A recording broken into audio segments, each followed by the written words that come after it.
Nessa noite nós vamos refletir sobre uma passagem desconcertante de Jesus. A passagem em que Jesus seca uma figueira que não apresentava fruto, mas apenas folhas. Afinal de contas, não era tempo de figo. É curioso porque Jesus busca figo quando não é tempo de figo e seca a figueira porque ela não ofereceu uma fruta temporã, uma fruta fora da estação. E isso causa perplexidade naqueles que abrem o Evangelho, porque muitas vezes não conseguimos entender certas atitudes de Jesus, certos comportamentos de Jesus.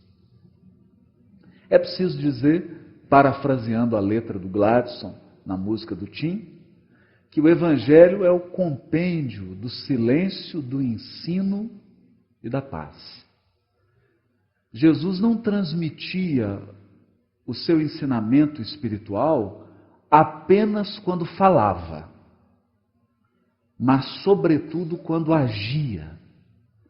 E toda a ação de Jesus carrega um conteúdo superior, carrega um simbolismo que exige da parte de quem presencia, ou de nós que lemos, olhos de ver e ouvidos de ouvir.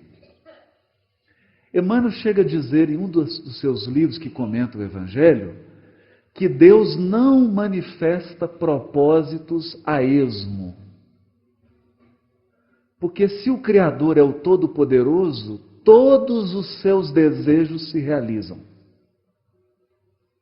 Por essa razão, o Criador só manifesta a sua vontade quando de fato vai executá-la. E o porta-voz de Deus na terra, o seu representante máximo é Jesus. E ele soube com toda a responsabilidade de um espírito da sua envergadura espiritual, em todos os momentos da sua passagem pelo orbe, valorizar cada segundo, cada circunstância, cada pessoa que cruzava o seu caminho para deixar uma lição imortal e atemporal. Atemporal. A lição da figueira é uma lição que transcende o tempo. Esse é o primeiro ponto. Não se trata de uma figueira que não deu figo porque era mês de abril e só se colhiam figos no final de maio. Não se trata disso. Essa é a moldura histórica. Esse é o contexto que Jesus utilizou para canalizar a lição. Nós temos aqui uma presença feminina marcante e muitas aqui possivelmente trabalham com pedagogia ou com ensino de criança. Quando se lida com criança, todos nós sabemos que desde o joguinho, do quebra-cabeça, até a figura que é entregue para que a criança desenhe ou preencha, tudo tem uma finalidade pedagógica. E nós não podemos confundir material didático com lição. O material didático veicula a lição. Ele serve de apoio, ele é instrumento. A lição precisa ser extraída do material didático. Infelizmente, muitos corações se aproximam do Evangelho como alguém que procura uma banana, descasca, come a casca e joga a banana fora. Muitos leem essa passagem, ficam irritados por Jesus ter procurado figo quando não era época de figo.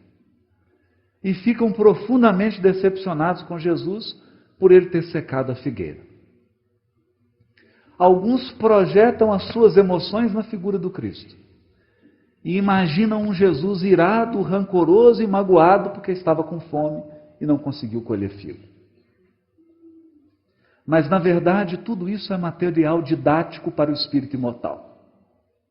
Há uma lição profunda que exige de nós um mergulho espiritual na lição do Cristo. Olhos espirituais, não olhos do homem mortal. Olhos espirituais que considerem as realidades imperecíveis da evolução dos seres. Que sentido tem essa lição? Eu convido a todos para essa viagem feita por Jesus. Essa viagem começa quando ele convida os apóstolos a se dirigirem à cidade de Jerusalém para participar de uma Páscoa. No caminho ele sente fome, mês de abril, procura figueira, que apresentava uma folhagem bonita, e procura, segundo o evangelista Marco, procura na figueira algo, não figo. O evangelista não diz que Jesus procurou figo, diz que ele procurou algo. É diferente. Mas não encontrou nada, vírgula, senão folhas. E disse à figueira: nunca mais ninguém coma fruto de ti. Nunca mais ninguém coma fruto de ti. Se dirigiu a Jerusalém e participou de um evento ainda mais paradoxal, que é a purificação do templo, que também assusta muita gente. Purifica o templo e retorna para Galiléia. E no retorno passa pelo mesmo caminho e os apóstolos percebem que a figueira havia secado desde a raiz até a última das suas folhas. Que tipo de ação é essa? Aqueles que se debruçam no estudo do Novo Testamento conseguem identificar que, nesse caso, estamos diante daquilo que se convencionou chamar de ação simbólica. O que seria uma ação simbólica? Ação simbólica era uma maneira muito comum utilizada pelos profetas no Velho Testamento de transmitir uma lição. Mas convenhamos, uma maneira bastante inusitada. Eu vou dizer como que era. A ação simbólica era uma espécie de mímica. O profeta não dizia nada. Ele encenava algo muito estranho, mas que continha uma lição moral, que tinha um sentido. Nós podemos lembrar do caso de Isaías, capítulo 20, versículo 1 a 5. Na linguagem simbólica do Velho Testamento, Deus chega para Isaías e fala assim: Isaías, preciso que você transmita uma lição para o povo de Jerusalém. Eles se desviaram da minha lei, se tornaram pessoas maldosas, se esqueceram da bondade e da fraternidade. Eu quero que você tire toda a sua roupa e entre nu na cidade. É duro ser profeta. Não é fácil. Isaías então se despiu, ficou nu, e Deus ainda falou com ele: tira a sandália também. Que, aliás, seria bem constrangedor. Ele então fica nu e descalço, entra em Jerusalém, e agora? E na linguagem simbólica do Velho Testamento, Deus diz para ele: agora você circula. Imagina um profeta andando pelado e descalço na cidade. Alguns devem ter pensado, se fosse nos dias de hoje, surtou. Está precisando tomar um remedinho. Depois que ele faz esse giro, ele coloca a roupa, põe a sandália e fica todo mundo espantado. O que significa isso? O que significa isso? E procuram o profeta Isaías. O que significa isso? Ele disse: eu vou interpretar a parábola. Parábola? Sim, parábola. Uma parábola encenada, não falada. Encenada. Qual que é a parábola? Vocês estão pensando em fazer uma aliança com o rei do Egito e entrarem em guerra com o rei da Síria.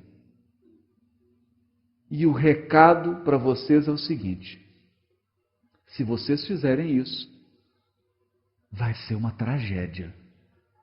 Porque vocês vão perder essa guerra e eles, além de vencerem, vão humilhar vocês.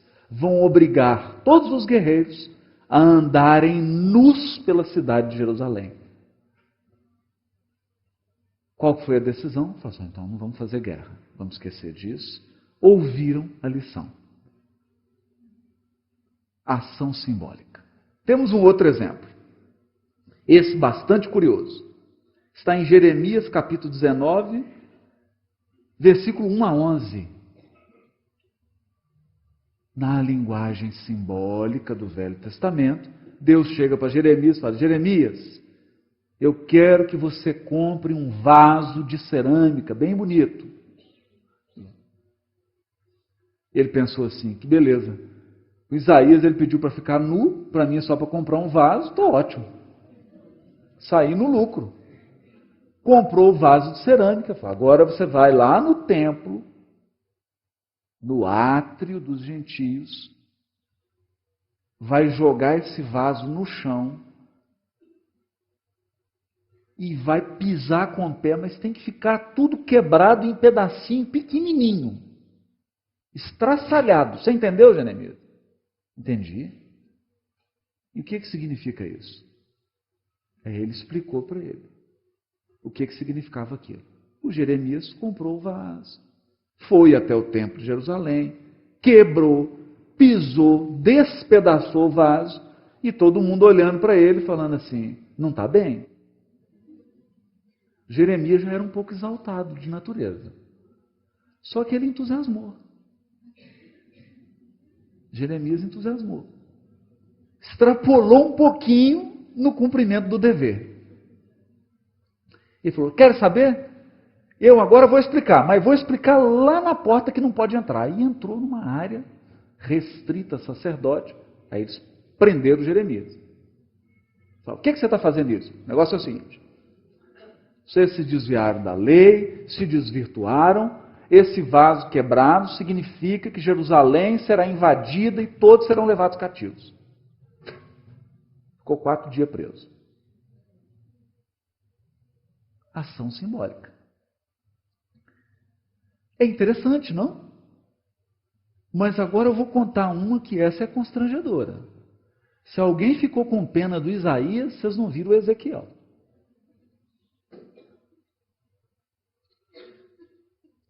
Ezequiel capítulo 4, versículo 1 a 3. Na linguagem simbólica do Velho Testamento, para ninguém pensar que Deus fala com as pessoas diretamente, né? Que Deus fala no nosso coração sem palavras, não usa palavras. Né? Nós até contamos aqui o caso do repórter que foi entrevistar Madre Teresa de Calcutá e perguntou para ela: Madre, o que a senhora fala com Deus quando está rezando? Ela falou assim: eu não falo nada, eu só escuto. O repórter ficou intrigado e perguntou: e o que Deus fala com a senhora? Não fala nada, ele só escuta. Então a comunicação sem palavras, é assim que Deus fala conosco, porque fala através do sentimento. Por isso o Velho Testamento é um conjunto de símbolos. Então, na linguagem simbólica, Deus chegou para Ezequiel e disse assim: meu filho, você vai comprar uma cerâmica, vai desenhar a cidade de Jerusalém, e ele deve estar pensando assim: puxa, saí no lucro. Em comparação com Isaías, com Jeremias, tá bom para mim. Mas aí você vai fazer o seguinte, meu filho. Vai pegar umas pedrinhas, vai fazer uns cavalinhos, uns guerreiros. Aí ele deve ter pensado assim, meu Deus, não estou entendendo. Será que é evangelização da infância? Não, Oséias. Você vai sentar no meio da praça de Jerusalém, vai colocar esse desenho de Jerusalém e vai brincar de guerra. Vai pegar os cavalinhos que você esculpiu, vai fazer eles invadirem a cidade, vai pegar os soldadozinhos. Ele falou, não é possível.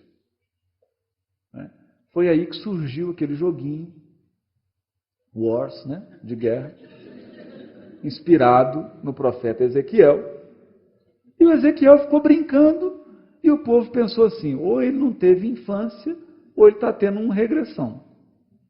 Voltou para a infância. E depois perguntaram para ele. E ele disse, essa encenação que eu fiz é para mostrar que Jerusalém será invadida. Então, nós citei aqui 3 relatos de parábola através de mímica, de encenação. O profeta não fala nada. É como se fosse um teatro do cinema mudo. É como assistir Charles Chaplin. Cinema mudo.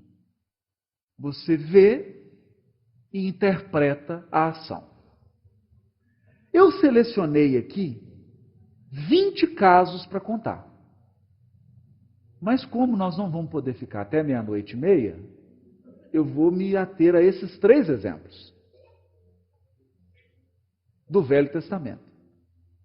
Vou contar um do Novo e vamos voltar para a parábola da figueira que secou. Porque é exatamente isso que Jesus fez. Tanto quanto secou a figueira, quanto purificou o templo.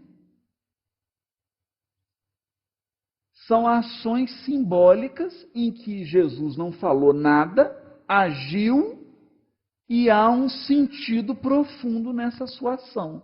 Não há nada de novidade nisso, tem mais de 20 casos no Velho Testamento. Jesus apenas repetiu algo que era da cultura da época. Ele se expressou na cultura da época. Aí alguém perguntava, mas por que ele se expressou assim? Por que Jesus não falou na língua dos anjos? Porque eu acho que ninguém ia entender. Então ele preferiu falar na língua dos homens. Porque aí todos poderiam compreendê-lo. Nós temos um outro caso que é o profeta Ágabo. Ele chega em Antioquia, olha para Paulo, começa a contorcer-se. No início, as pessoas pensam que ele está tendo uma crise epiléptica. Ele tira o cinto, amarra as mãos, amarra nos pés, contorce, depois levanta, sacode a poeira, dá a volta por cima, coloca o cinto e aponta para Paulo. Fica todo mundo, não entendi nada. O Paulo, como era doutor da lei, conhecia muito, estudava muito, falou, já sei, vou ser preso em Jerusalém. Dito e feito. Dito e feito. Aqui também. Jesus está andando e começa a dar o início ao relato simbólico. Estou com fome. Não fala mais nada. Olha para uma figueira toda cheia de folhas. Se dirige a ela, e os apóstolos ficam olhando. Abriu. Era para ter figo? Não. Não. Só se colhem figos em maio. Não se colhe em abril. Mas figueira dá folha em abril? Também não. Eis a questão. Essa era uma figueira que nós chamamos de propaganda enganosa. Porque ela não precisava da folha. Quando a figueira fica cheia de folha, é sinal de que chegou a época do figo, da florescência do figo. Essa figueira apressou-se, encheu-se de folha. Ao encher-se de folha, criou a expectativa de figo, porque todos nós conhecemos as frutas temporãs. Árvores que dão frutos fora da época, antes do tempo. Então não foi de todo em vão a busca de Jesus. Ao perceber que ela apresentava folhas, é razoável a expectativa de encontrar fruto nela. Afinal de contas, ela não precisava da folha. Se ela deu folhas, está indicando que ia dar figo temporão. Curioso, não? Curioso. Mas o que isso significa? Que lição isso tem? Nós vamos pedir ajuda aos universitários, que são os profetas do Velho Testamento. E eu vou ler um profeta espetacular. Escreveu um livrinho com 4 capítulos. Pequenininho, mas grandioso. Olha o que ele diz no capítulo 9, versículo 10. Achei Israel como uvas no deserto. Vi a vossos pais como a fruta temporã da figueira no seu princípio.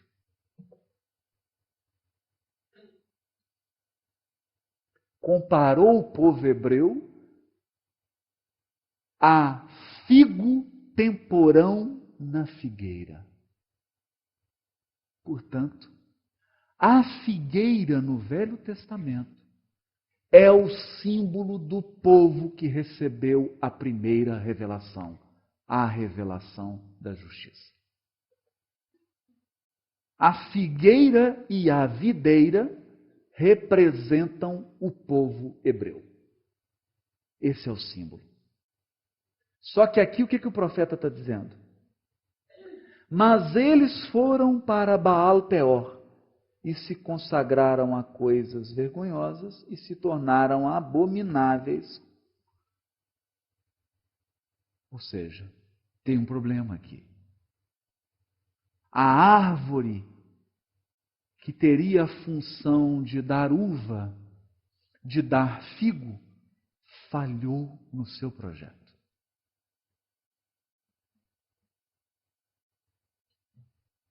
Vamos avançar um pouquinho mais.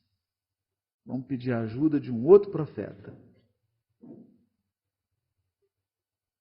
Não, vamos pedir a ajuda do Oséias de novo. Ele é bom. Capítulo 2, versículo 12. O que ele profetiza? Ele diz assim: e devastarei a sua vide e devastarei a sua figueira.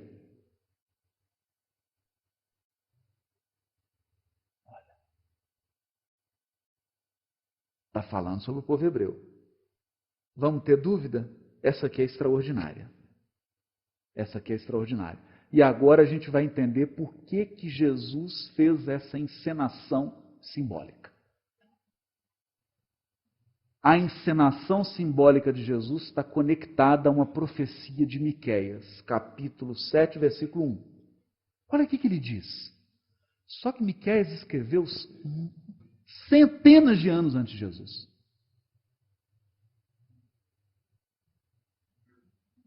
Alguém vai se perguntar, como pode? Fizeram essa pergunta para Emmanuel no livro O Consolador.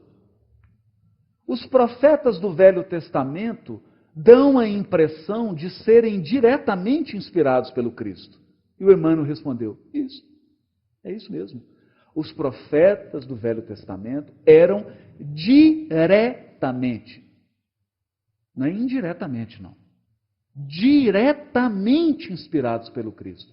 Porque só Ele conhece o coração dos seus rebeldes tutelados e é capaz de sondar as estradas do futuro. Olha o que Miqueias vai escrever. Miqueias vai dizer em terceira pessoa. Imagine que é Jesus que está dizendo. Ai de mim, porque estou como quando são colhidas as frutas do verão, como os rabiscos da vindima. Não há cacho de uvas para comer, nem figos temporãos que a minha alma desejou. Isso foi escrito centenas de anos antes. Olha o que está dizendo. Não há figos temporãos que a minha alma desejou. E é isso. Ele olha para a figueira e diz assim: agora é hora de cumprir a profecia de Miqueias. Eu vou procurar figo temporão, fora de época. E não vai ter figo. Por que ele fez isso?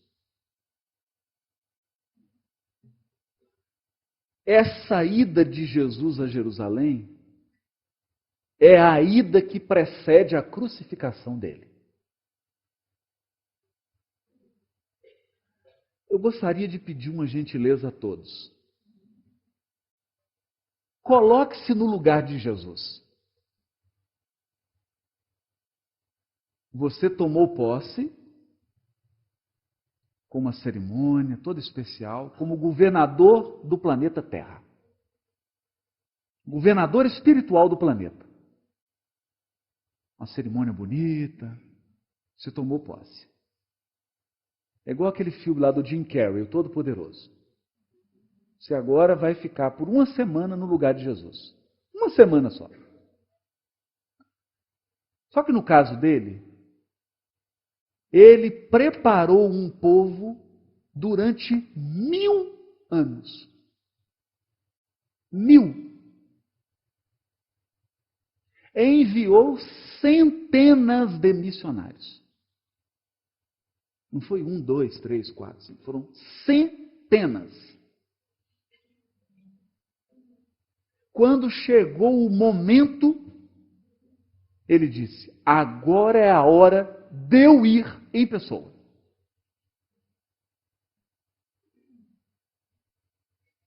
Anunciou que viria 700 anos antes.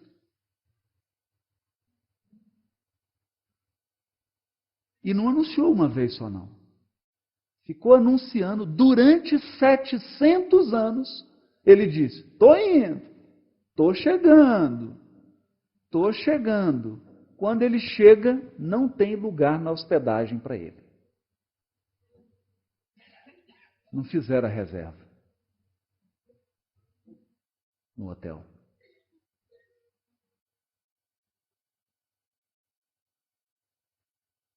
Ficou entre nós, trabalhou por 3 anos trazendo a mensagem insuperável do amor, e quando ele vai a Jerusalém, o que o aguardava? A cruz. Dá para entender um pouquinho qual que é a fome de Jesus? Fome de resultado espiritual.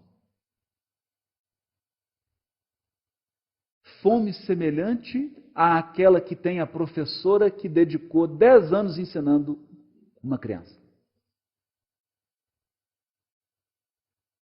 E está esperançosa, esperando colher algum resultado de toda aquela dedicação, de todo aquele aprendizado. No entanto, essa árvore só apresenta folhas. Não tem fruto. Então ele diz,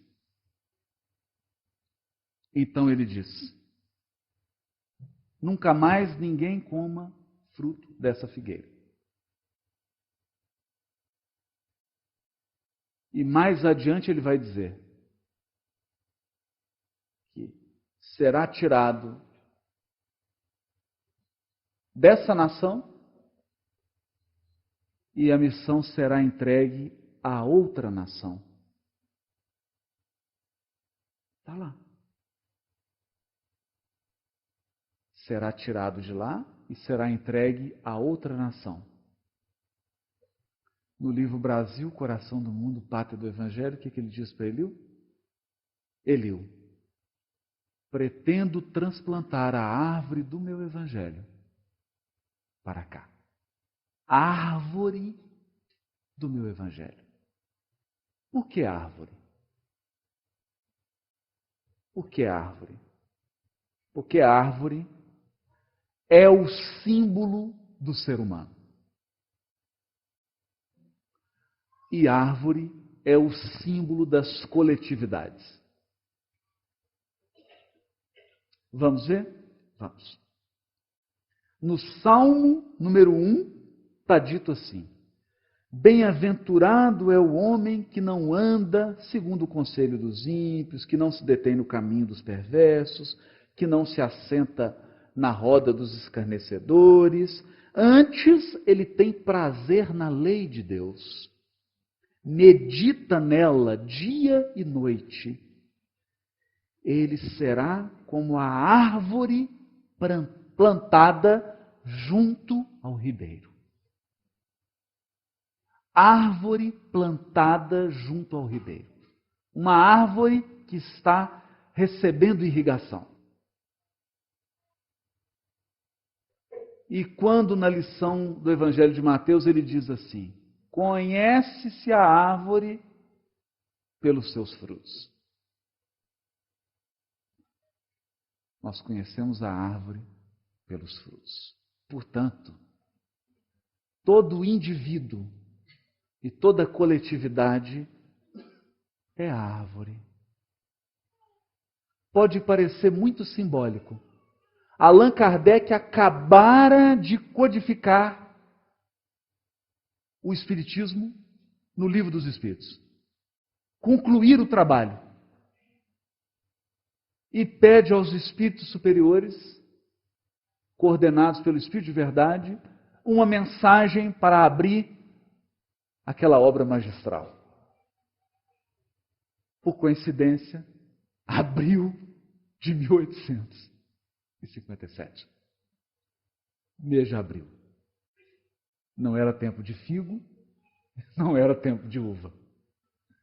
E os espíritos dizem para ele: desenha o galho de uma parreira. Desenha um cacho de uva, porque esse é o emblema do trabalho do Criador. O Espírito é uma videira. Deus é o agricultor. E Ele espera colher uvas de nós, ou colher figo. O que é isso? Do que nós estamos falando? Entrando agora no sentido espiritual, já que nós entendemos o aspecto simbólico da passagem. Foi feito um investimento de 1000 anos num grupo de espíritos. E eles não deram uma resposta espiritual à altura do investimento espiritual. Apresentavam folhas, mas não apresentavam frutos. Ocorre isso com os indivíduos? Ocorre. Ocorre. Portanto, há uma mensagem do livro Fonte Viva, capítulo 7, de Emmanuel, psicografado por Francisco Cândido Xavier, que é pequeno no tamanho, grandiosa no conteúdo. Por isso eu vou ler. Nem pelo tamanho, nem pela configuração, nem pelas ramagens, nem pela imponência da copa, nem pelos rebentos verdes, nem pelas pontas ressequidas, nem pelo aspecto brilhante, nem pela apresentação desagradável. nem pela vetustez do tronco, nem pela fragilidade das folhas, nem pela casca rústica ou delicada, nem pelas flores perfumadas ou inodoras, nem pelo aroma atraente, nem pelas emanações repulsivas. Árvore alguma será conhecida ou amada pelas aparências exteriores, mas sim pelos frutos. Pelos frutos. Pela utilidade, pela produção. Assim também, nosso espírito em plena jornada. Ninguém que se consagre realmente à verdade dará testemunho de nós pelo que parecemos, pela superficialidade da nossa vida, pela epiderme de nossas atitudes ou expressões individuais, percebidas ou apreciadas de passagem, mas sim pela substância da nossa colaboração no progresso comum. Substância da nossa colaboração no progresso comum, pela importância de nosso concurso no bem geral. Pelos frutos os conhecereis, disse o Mestre. Pelas nossas ações seremos conhecidos, repetiremos nós. Se cada espírito imortal é árvore, quais são os frutos? Emmanuel detalha a lição no livro Pensamento e Vida quando diz: os frutos da individualidade são, primeiro, seu sentimento. Seu sentimento. Porque o sentimento define a nossa estatura espiritual. Ninguém é avaliado espiritualmente pela capacidade intelectual ou pela soma dos conhecimentos que já reuniu. Nós somos medidos pelo nosso tônus do sentimento. Porque o sentimento produz vibração. O sentimento produz aura. O que nós sentimos exala e define a nossa legítima e real posição diante da vida. É o que sentimos. O que sentimos. Não é por outra razão que disse Jesus: bem-aventurados os que têm puro o coração, porque eles verão a Deus. Ou como podemos ler na lindíssima, belíssima poesia de Amélia Rodrigues: como a luz que os olhos fechados não podem ver. As origens lustrais do amor se convertem em treva.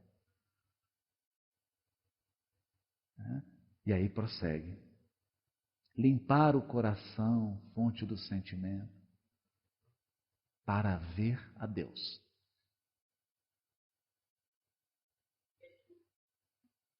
É o coração que define. Sentimento. O sentimento é nosso primeiro fruto. Mas o sentimento, diz Emmanuel, esculpe, plasma, molda o pensamento. É o sentimento que dirige o nosso pensamento e as nossas ideias. Ninguém pensa ou planeja um crime se não alimenta um sentimento de ódio antes. Então, quem dirige, o patrão, o chefe, o diretor do pensamento é o sentimento. Por essa razão, nós encontramos PhDs em física no Irã construindo bombas atômicas para matar milhões de pessoas. Por essa razão, o nazismo contratou os maiores especialistas em química da Alemanha para construírem câmaras de gases, a fim de assassinar milhões de pessoas. O sentimento dirige o pensamento, ele plasma o pensamento, ele conduz. E o que nós pensamos se traduz em atitudes e em palavras. Palavras e atitudes. Palavras que podem adoecer, palavras que podem curar. Palavras que têm o sabor de uma fruta podre. Palavras que alimentam como um fruto saboroso. Palavras que destroem, palavras que edificam. Palavras. A palavra é uma força poderosa do Espírito. Nós podemos marcar uma pessoa para o resto da vida com uma frase. E todos nós, dizem os psicólogos, psiquiatras, aqueles que se debruçaram sobre os labirintos da alma humana, todos nós somos a tessitura de um conjunto de vozes. Quem não tem aquela voz dizendo assim: menino, você é burro. Menino, você é desajeitado. Você é muito magro, você é muito gordo. Você é muito rápido, você é muito lento. Você é precipitado. Você é calmo demais. Vozes. Palavras que nos foram ditas, que não tem como a gente apagar. A única coisa que nós podemos fazer é mexer no volume. Abaixar aquelas vozes que nos levam para baixo e aumentar aquelas vozes que nos estimulam. Palavras. Mas elas nascem das ideias que são dirigidas pelo sentimento. Mas além das palavras, a atitude. A atitude. Às vezes, a nossa fisionomia fala mais do que uma palestra de 1 hora.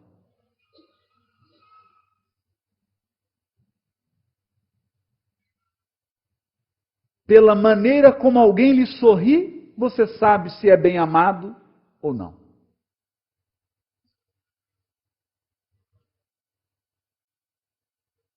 O corpo fala. Atitudes. As pessoas podem ler a nossa alma na nossa expressão corporal, sobretudo na nossa expressão facial e primordialmente nos nossos olhos. Atitudes. E dirá Emmanuel no livro Pensamento e Vida: ninguém tem controle sobre o reflexo emocional. Todo reflexo emocional dispara uma ideia, um pensamento. A partir daí nós temos controle. A partir daí nós podemos dirigir. O que eu vou pensar, o que eu vou falar, a maneira como eu vou me comportar, está no meu controle. Ou deveria estar no meu controle. Deveria estar. Palavra dita, pessoa escrava.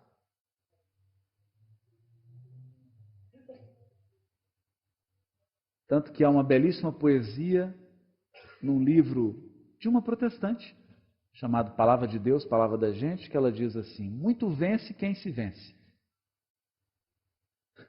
Muito vence quem se vence. Muito diz quem não diz tudo. Porque ao discreto pertence a tempo fazer-se mudo. Depois que você disse, não tem mais controle. Você só tem controle antes de dizer.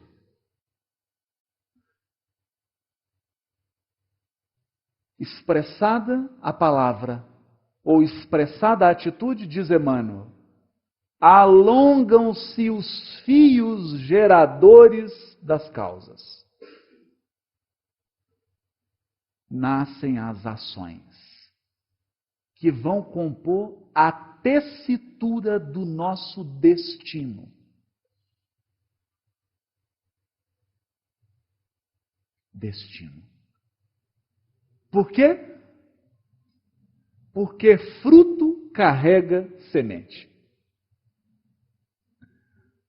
Fruto carrega semente. O que você fala é o fruto que você produz. Mas depois que você falou, a sua palavra gera frutos. E como diz a sabedoria chinesa, qualquer pessoa é capaz de dizer quantas sementes há dentro de uma laranja. Mas ninguém é capaz de dizer quantas laranjas tem dentro de uma semente. Nenhum de nós é capaz de prever o que uma palavra mal colocada vai gerar de consequência para o nosso destino. O que uma atitude e o que uma ação incorreta pode gerar. 2 segundos de equívoco podem comprometer 3, 4, 5 reencarnações.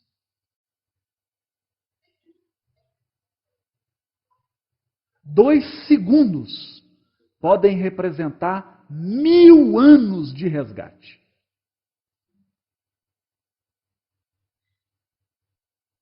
Porque uma fruta carrega sementes.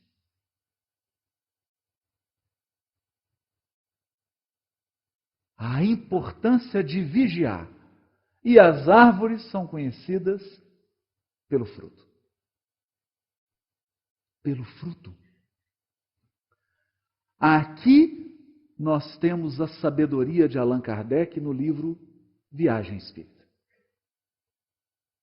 Ele diz assim: se 2 grupos estiverem discutindo sobre um assunto, com qual grupo nós devemos nos alinhar? Com o grupo que está certo, está mais correto, mas é truculento, descaridoso, antifraterno, violento, ou com o grupo que está equivocado, mas é amoroso, caridoso, fraterno, respeitoso? Ele diz, com o segundo. Porque se você é fraterno, amoroso e caridoso, os espíritos superiores corrigem as bobagens que você pensa ou que você fala. Mas se você carrega maldade no coração, não adianta você estar com a verdade. Não adianta. Porque a verdade perde a força nas mãos de um coração perverso.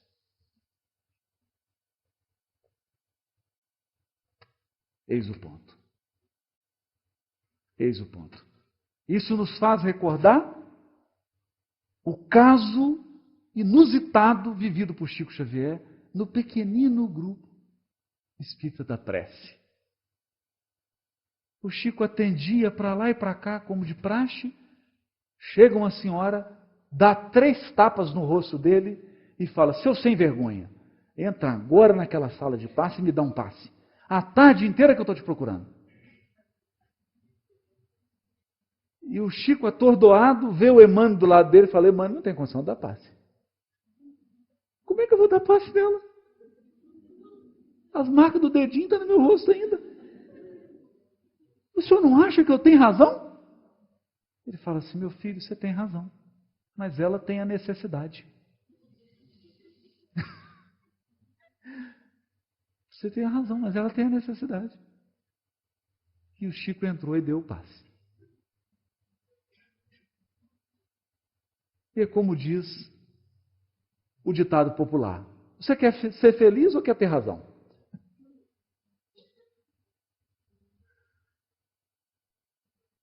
É preciso que a verdade esteja a serviço de um coração amoroso, para que ela possa fazer a obra silenciosa do amor. A obra silenciosa do amor. Diz Humberto de Campos no livro Boa Nova: Deus usa o tempo, não a violência. Olha, se Deus usasse violência, coitadinho da gente. Usa o tempo. O tempo que, diz Amélia Rodrigues, tudo desgasta e transforma.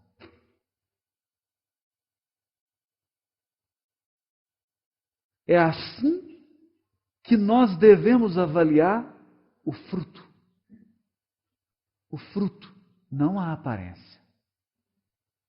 E Kardec, na sua sabedoria, quando comenta a passagem da figueira seca, diz assim: quantas teorias sociais são figueiras cheias de folhas, gerando frutos venenosos. Quantas pessoas são brilhantes no verbo e destilam veneno nas mentes invigilantes.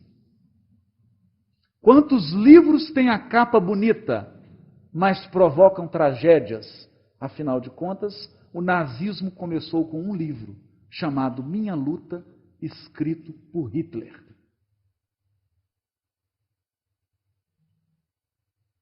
Não basta beleza exterior. A árvore é conhecida pelos frutos. Pelos frutos. Por isso dirá o benfeitor no livro Os Mensageiros. Ele diz assim: todo aquele que opere no bem, de espírito voltado para Deus, deve aguardar sempre o melhor. Não é promessa de amizade, é lei. Todo aquele que opere no bem, de espírito voltado para Deus, deve aguardar sempre o melhor. Não é promessa de amizade, é lei. Que nos faz recordar a história dessa casa. Que operou no bem, de espírito voltado para Deus, e recebeu o melhor. Não por amizade, Sr. Nivaldo, pela lei. Porque quem produz frutos recebe investimento do alto para produzir mais. E nós somos avaliados pela contribuição ao bem comum. Ao bem comum. Por isso dizia Paulo: há mais alegria em dar do que em receber.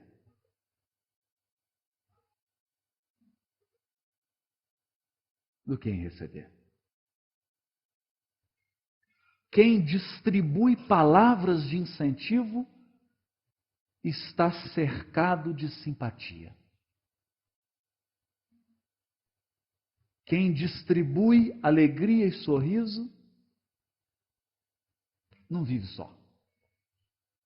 É sempre procurado. Quem educa, corrige o pensamento e ensina, sempre terá a oportunidade de estar cercado de pessoas que querem aprender ou que querem lhe ensinar mais ainda. Mais ainda. Porque Deus não é um pai de soma, Deus é um pai de multiplicação. Nós, seres humanos, trabalhamos com soma. Eu trago um copo, o Marcelo traz um copo. E a gente soma. Com Deus não é assim. Com Deus é assim. Foi mostrado por Jesus. Quantos pães e quantos peixes tendes? 5 pãezinhos. Então fica tranquilo, nós vamos alimentar 5.000. Porque a bondade divina multiplica o bem que a gente espalha. e, graças a Deus, divide o mal. Isola o mal. Multiplica o bem e isola o mal. Por isso a mensagem belíssima de André Luiz. Ninguém pode prever o resultado da ação no bem. Essa mensagem é linda porque ele repete sempre a mesma frase. Ninguém pode prever o fruto do sorriso que você compartilhou com alguém necessitado. Ninguém pode prever a palavra de caridade.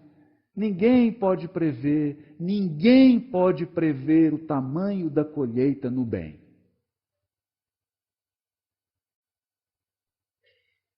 Porque Deus dá o sol, dá a chuva, dá a terra, dá o adubo, dá a semente. Mas nós temos que frutificar. Alguém tem que plantar. E o plantio no bem multiplica-se. Multiplica-se. Das formas mais inusitadas possíveis. Nós nos recordamos de André Luiz, que teve a intercessão de uma prece, uma consulta dada gratuitamente. Uma consulta médica gratuita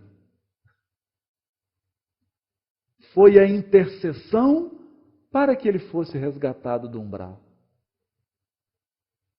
Quem poderia prever tamanha colheita no bem com uma sementinha tão singela? A lição é grandiosa. E muitos talvez perguntem: mas Jesus tem fome? Tem. Tem fome. Quando Jesus falava para os discípulos dos tempos que nós estamos vivendo hoje, da transição planetária e da aferição que será feita nos espíritos que estão na Terra, na colheita, na vindima, nós vamos viver uma colheita, as árvores serão examinadas pelo fruto, pelo que está produzindo, e ele diz assim: e eu colocarei à direita os escolhidos e à esquerda os repetentes, os que vão repetir a série. E aí ele fala para eles assim: eu tive fome, me deste comer. Eu tive sede e vocês me deram de beber. Eu tive frio, vocês me agasalharam. E os do bem perguntam: mas, mestre, quando que foi isso? Eu nem percebi o senhor passando pela terra. Toda vez que alguém lhes procurou, o pequenino, o desamparado, era eu.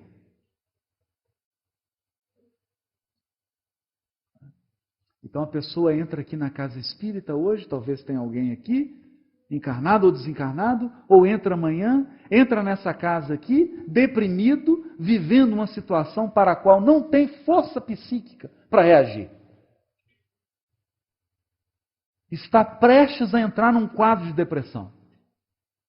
Entra aqui na casa, já sente a vibração. Toma uma água fluidificada, toma um passe e escuta uma lição edificante. Porque ninguém muda o fruto sem mudar a maneira de pensar. Recebe uma orientação espiritual.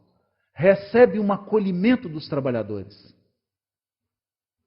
É Jesus com fome, procurando a casa, caminho do Evangelho.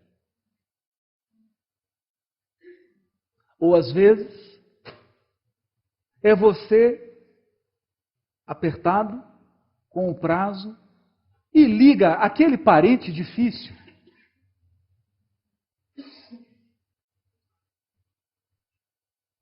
Para uma conversa breve, de 1h30.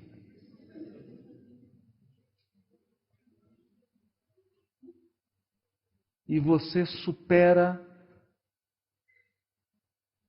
e consegue oferecer um fruto de bom senso, de equilíbrio, consegue apaziguar os ânimos, consegue pacificar, consegue orientar com palavras singelas e simples, à sua maneira, consegue doar o melhor. É a colheita. São mãos procurando nessa figueira e a gente oferecendo o fruto que pode alimentar a todo momento. Nós somos procurados. Nas ações mais simples do dia, nas circunstâncias mais singelas. Mas é preciso olhos de ver. É preciso enxergar nas pessoas e nas circunstâncias a oportunidade de oferecer nossos frutos, de doar o melhor que nós temos. Para isso, é preciso superar-se. É preciso ir além. É preciso acreditar que o Criador irá cuidar da nossa vida com maior empenho ainda quando a nossa vida contribui para a vida do semelhante.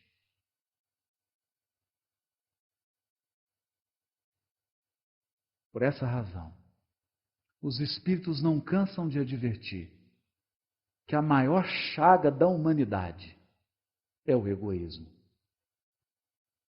Só há fome no mundo porque os encarnados ainda são egoístas. Só há guerras porque nós ainda somos sectaristas. O dia, e é dito por Emmanuel, que cada um de nós souber dar o que pode, o fruto que puder dar, no cumprimento do dever, no dia a dia, o mundo estará transformado. Ninguém será sacrificado com excesso de carga, porque a carga será dividida com cada um de nós e não haverá peso para ninguém. É a lição da figueira. E talvez alguém se pergunte, por que ela secou? Por que ela secou? Porque somos avaliados pelos frutos, não pela aparência no bem. A aparência no bem não se sustenta. É por essa razão que Gandhi foi procurado por uma mãe com um filhinho de 5 anos. Ela entrou na fila, 300 pessoas para falar com Gandhi. 1h30 depois, ela está diante de Mahatma Gandhi. E pede para ele, Gandhi, meu filho come muito açúcar. Conversa com ele, fala para ele não comer tanto açúcar. O Gandhi olha para o menino e fala assim, a senhora volta semana que vem. E ela ficou... Geralmente a mulher não é curiosa, mas nesse caso ela ficou bastante curiosa, por saber a resposta. Mas era o Gandhi que estava pedindo. Foi embora, 1 semana depois, ela volta, 300 pessoas na fila, está com o menininho, chega diante de Gandhi, 1h30 depois, fala, Gandhi, eu estive aqui semana passada, meu filho, aquele menino com muito açúcar. Ah, sim, estou lembrado. Traz ele aqui. Pegou o menino e falou assim, meu filho, para de comer muito açúcar.